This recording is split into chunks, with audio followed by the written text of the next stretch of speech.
I especially want to take this occasion to congratulate China and the Communist Party. I think on its 100th, it is the anniversary of the CPC. Also, in Pakistan, we admire President Xi Jinping as one of the great statesmen of the modern world.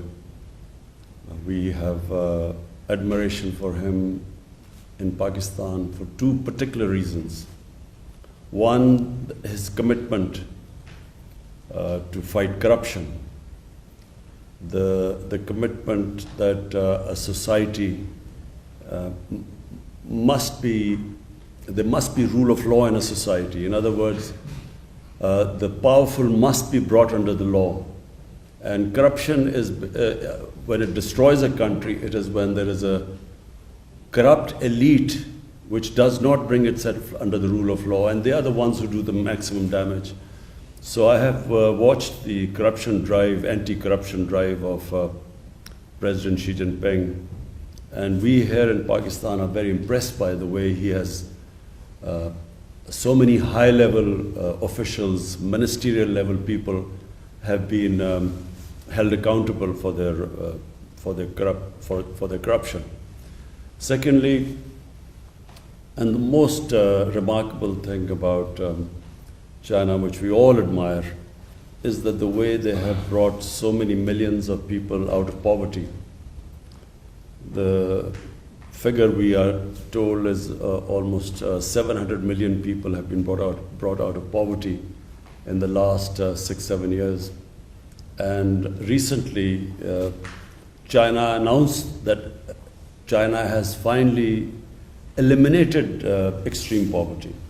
I don't think there is any precedent in history of a society achieving these great goals.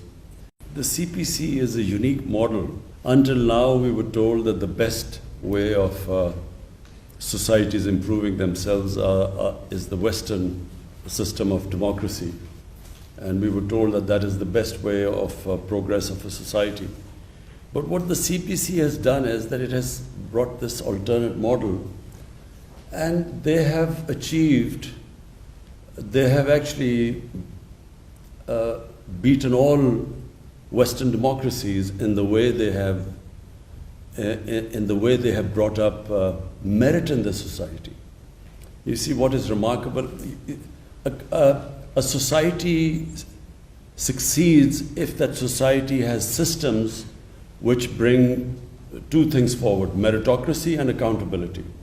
Accountability of the ruling elite, which means a transparent system, which is very important for progress, and secondly, which brings up merit in a society. So until now, the feeling was that democracy is electoral democracy is the best way where you get merit, leadership based on merit, and then hold that leadership accountable. But what CPC has done is that without that electoral democracy, it has actually achieved that and much better. What I saw in China when I visited the Communist Party headquarters and when they gave us briefings, their system of sifting talent and then grooming it and bringing it up, for me, is probably more remarkable than any democratic electoral democracy does not bring up that sort of meritocracy or can hold people accountable.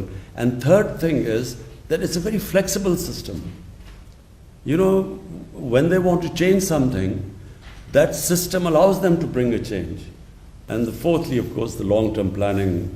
They plan so far ahead. Sometimes in a democracy, you only, I mean in an electoral democracy, you only look for the next 5 years and it contradicts long-term planning. Our interaction with the Chinese officials, that